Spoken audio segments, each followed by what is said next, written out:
नमस्कार दोस्तों, मैं अर्जुन आपका स्वागत करता हूँ हिस्ट्री बाय अर्जुन के यूट्यूब चैनल में। तो दोस्तों आज की हमारी क्लास है यानी मगध साम्राज्य के बारे में जो है दोस्तों आज की हमारी क्लास है।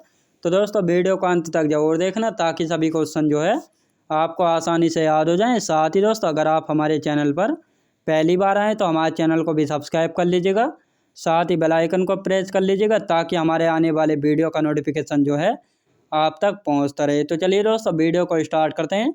यानी आज की क्लास में जो है मगध साम्राज्य के बारे में जो है जानेंगे। और मगध साम्राज्य का शासनकाल कब से कब तक रहा था।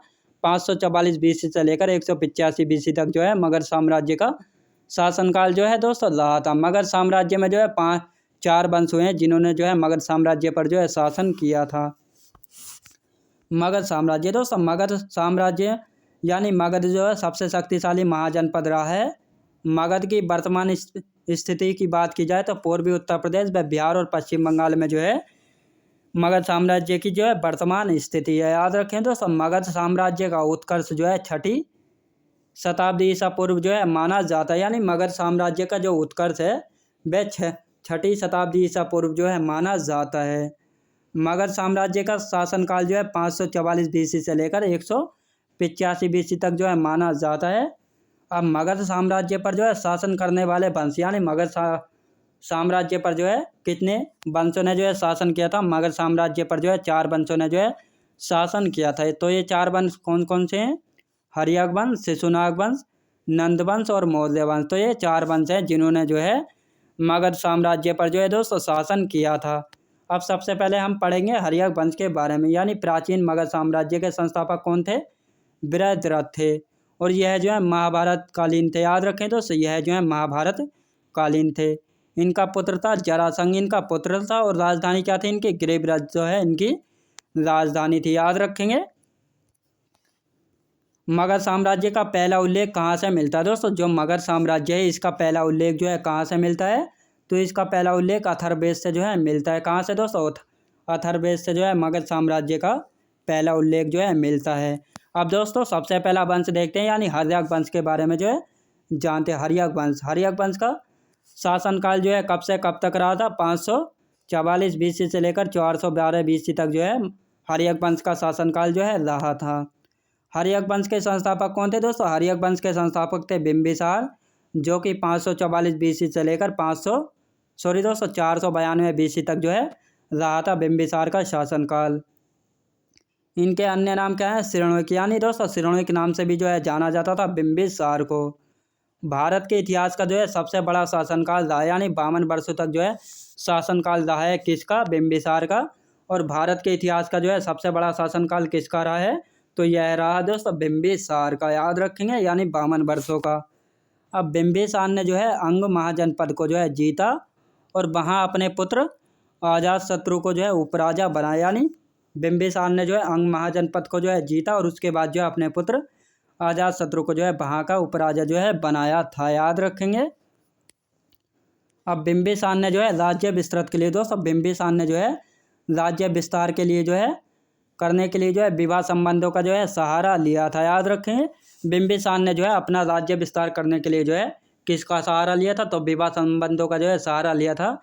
जिस राज्य को जो है ये अपने साम्राज्य में जो है मिलाना चाहते थे उस राज्य से जो है ये विवाह संबंध जो है बना लेते थे। यानी इनकी पत्नी यानी महाकौशला जो कि कौशल नरेश प्रसेनजीत की जो है बहन थी और दहेज में जो है इनको काशी जो है मिला था। याद रखें दोस्तों दहेज में इनको काशी क्षेत्र जो है मिला था। दूसरी थी चेटक की बहन या दूसरी थी चेलना जो कि चेटक की बहन थी और तीसरी थी क्षेमा जो कि भद्र प्रदेश की राजकुमारी थी। ये थी दोस्तों इनकी पत्नियां थी और जिनसे जो है इन्होंने राज्य विस्तार के लिए जो है विवाह संबंध जो है बनाए थे। याद रखेंगे। बिंबिसार प्रारंभ में जो है बौद्ध धर्म का अनुयायी था लेकिन परंतु अपनी पत्नी चेलना के कहने पर जो है इन्होंने जैन धर्म को जो है अपना लिया था। याद रखेंगे। बिंबिसार शुरू में जो है जैन धर्म के अनुयायी थे लेकिन परंतु अपनी पत्नी चेलना के कहने पर जो है इन्होंने जैन धर्म को जो है अपना लिया था। याद रखेंगे। अब बिंबिसार की राजधानियाँ कौन सी थी? बिंबिसार की राजधानी थी राजगिरा। कौन सी राजधानी थी? राजगिरा जो है बिंबिसार की राजधानी थी। बिंबिसार ने अपने ज्येष्ठ पुत्र दर्शक को जो है उत्तराधिकारी बनाया। याद रखें दोस्तों बिंबिसार जो है अपने पुत्र दर्शक को जो है उत्तराधिकारी जो है बनाना चाहते थे परंतु अजातशत्रु जो है अपने पिता के इस फैसले से जो है नाराज हुए, यानी अपने पिता बिंबिसार की जो है हत्या कर दी इस फैसले से दुखी होकर। और पिता की हत्या करने के कारण जो है अजातशत्रु को जो है पितृहंता जो है कहा गया। पितृहंता क्या होता है, यानी पिता की हत्या करने वाले को जो है दोस्तों पितृहंता जो है कहा गया है। और अजातशत्रु जो है अपने पिता की हत्या करके जो है स्वयं गद्दी पर जो है बैठा था, इसीलिए अजातशत्रु को प्रथम पितृहंता जो है कहा गया है। और अजातशत्रु की भी इसके पुत्र उदयन के द्वारा जो है हत्या कर दी जाती है।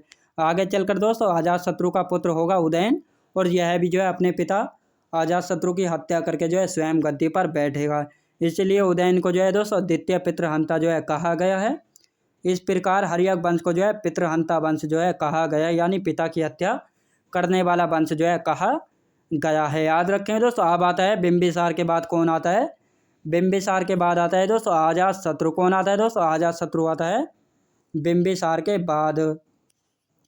अब अजातशत्रु जो है कब से कब तक रहता है, तो यह रहता है दोस्तों 492 BC से लेकर 460 BC तक रहता है अजातशत्रु। इसके अन्य नाम क्या क्या हैं, तो इसे कुणिकिया पितृहंता के नाम से भी जो है जाना जाता है। इसकी माता कौन थी, तो यह महाकोशला का पुत्र था। याद रखें दोस्तों, महाकोशला का पुत्र था, जो कि कौशल के नरेश प्रसेनजीत की बहन थी। अब 483 BC में जो है प्रथम बौद्ध संगीति हुई थी सप्तकर्णी राजगीर में। अध्यक्ष कौन थे, महाकश्यप थे। याद रखें दोस्तों, यानी बौद्ध धर्म में जो है कितनी बौद्ध संगीतें हुई थी, तो 4 बौद्ध संगीतियाँ हुई थी, जिसमें से प्रथम बौद्ध संगीति कब हुई थी, तो 483 BC में हुई थी, जो कि अजातशत्रु के समय हुई थी। और अध्यक्ष कौन थे, इसके अध्यक्ष थे महाकश्यप, और यह हुई थी राजगृह में। याद रखेंगे। काशी के लिए प्रसेनजीत से जो है संघर्ष हुआ एवं विजयी हुआ, और प्रसेनजीत के पुत्री बाजीरा से विवाह हुआ। अब काशी के लिए जो है प्रसेनजीत से विवाह क्यों हुआ दोस्तों, जब प्रसेनजीत कौशल नरेश प्रसेनजीत ने जो है अपनी बहन यानी महाकोशला का विवाह जो है बिंबिसार से किया था। बिंबिसार कौन था, अजातशत्रु का पिता था। तो इनको जो है दहेज में काशी दिया था, लेकिन अजातशत्रु ने जो है जब अपने पिता बिंबिसार की हत्या करके जो है स्वयं गद्दी पर बैठा, तो कौशल नरेश प्रसेनजीत ने कहा कि तुमको जो है अब काशी जो है वापस देना होगा, क्योंकि काशी जो है हमने तुम्हारे पिता को दी थी, लेकिन तुमने जो है अपने पिता की हत्या कर दी, इसलिए तुमको जो है अब काशी वापस देना होगा। लेकिन अजातशत्रु ने जो है मना कर दिया कि काशी जो है हम नहीं देंगे, और काशी के लिए जो है तुमको युद्ध लड़ना होगा और जीतना होगा। लेकिन जब इनके बीच जो है युद्ध हुआ, तो जिसमें जो है अजातशत्रु की विजय हुई और प्रसेनजीत जो है हार गया। इस वजह से जब यह हार गए, तो फिर जो है दोबारा जो है विवाह संबंध जो है बनाना पड़ा, और प्रसेनजीत ने अपनी बेटी बाजीरा का विवाह जो है किससे कर दिया, अजातशत्रु से जो है कर दिया। याद रखेंगे। तो यह था काशी के लिए संघर्ष। अजातशत्रु जो है दोस्तों जैन धर्म का अनुयायी था। याद रखें दोस्तों, अजातशत्रु जो है जैन धर्म का अनुयायी था, और महावीर स्वामी व महात्मा बुद्ध की मृत्यु जो है इसी के शासनकाल में जो है हुई थी। यानी महावीर स्वामी व महात्मा बुद्ध की जो है मृत्यु किसके शासनकाल में हुई थी, तो अजातशत्रु के शासनकाल में जो है हुई थी। याद रखेंगे। अब अजातशत्रु के बाद कौन आता है, तो अजातशत्रु के बाद आता है दोस्तों उदयन आता है, जिसका शासनकाल जो है 460 BC से लेकर 444 BC तक जो है रहा था। उदयन को जो है द्वितीय पितृहंता जो है कहा गया है, मैंने आपको बताया दोस्तों। यानी अजातशत्रु को जो है प्रथम पितृहंता जो है कहा गया है, क्योंकि उसने जो है अपने पिता की हत्या करके जो है स्वयं गद्दी पर बैठा था। जब अजातशत्रु आ जाता है गद्दी पर, तो उसके बाद जो है इसका पुत्र उदयन जो है अपने पिता यानी अजातशत्रु की हत्या करके जो है स्वयं गद्दी पर बैठा था, इसीलिए जो है इसको द्वितीय पितृहंता जो है कहा गया है। उदयन ने जो है दोस्तों पाटलिपुत्र नगर की जो है स्थापना की थी, यानी गंगा गंडक व सोन नदी के किनारे पर था पाटलिपुत्र नगर। इसके पुराने नाम यानी कुसुमपुरा के नाम से भी जाना जाता था। किसको दोस्तों, पाटलिपुत्र को। और इसको जो है बाद में राजधानी जो है बनाया था। उदयन के दोस्तों 3 पुत्र थे दोस्तों। उदयन के जो है 3 पुत्र थे, जो कि क्रम अनुसार जो इन्होंने शासन किया था, लेकिन बहुत ही कमज़ोर शासक जो है रहे हैं। उदयन के 3 पुत्र थे जो क्रम से शासन किया है। उदयन के बाद अनिरुद्ध आया, अनिरुद्ध के बाद मुंडा, मुंडा के बाद आया नाग दशक। ये तीनों दोस्तों कमज़ोर शासक जो हैं रहे हैं। अब नाग दशक जो है हर्यक वंश का अंतिम शासक था, और इसी नाग दशक का जो है एक सेनापति था शिशुनाग। इसी ने जो है नाग दशक की हत्या करके जो है स्वयं जो है नए वंश की जो है स्थापना की थी। किसने दोस्तों, शिशुनाग ने। याद रखेंगे। अब आते हैं दोस्तों शिशुनाग वंश, यानी दूसरा वंश कौन सा आता है, हर्यक वंश के बाद आता है शिशुनाग वंश। जिसका शासनकाल जो है 412 BC से लेकर 394 BC तक जो है रहा था। संस्थापक कौन थे? शिशुनाग जो है संस्थापक थे शिशुनाग वंश के, और यह गद्दी पर रहे थे 412 BC से लेकर 344 BC तक। राजधानी क्या थी? राजधानी इन्होंने वैशाली बनाई थी। शिशुनाग ने जो है अवंती क्षेत्र को जो है जीता और प्रद्योत को जो है पराजित किया था। यानी बिंबिसार जो है अवंती को जो है नहीं जीत पाए थे, लेकिन शिशुनाग ने जो है अवंती को जीता और प्रद्योत को जो है पराजित कर दिया था। याद रखेंगे। अब शिशुनाग के बाद कौन आता है? तो शिशुनाग के बाद आता है दोस्तों कालाशोक। कालाशोक कौन था दोस्तों? कालाशोक जो है शिशुनाग का जो है पुत्र था, जो कि 394 BC से लेकर कब से कब तक रहता है? 366 BC तक जो है रहता है।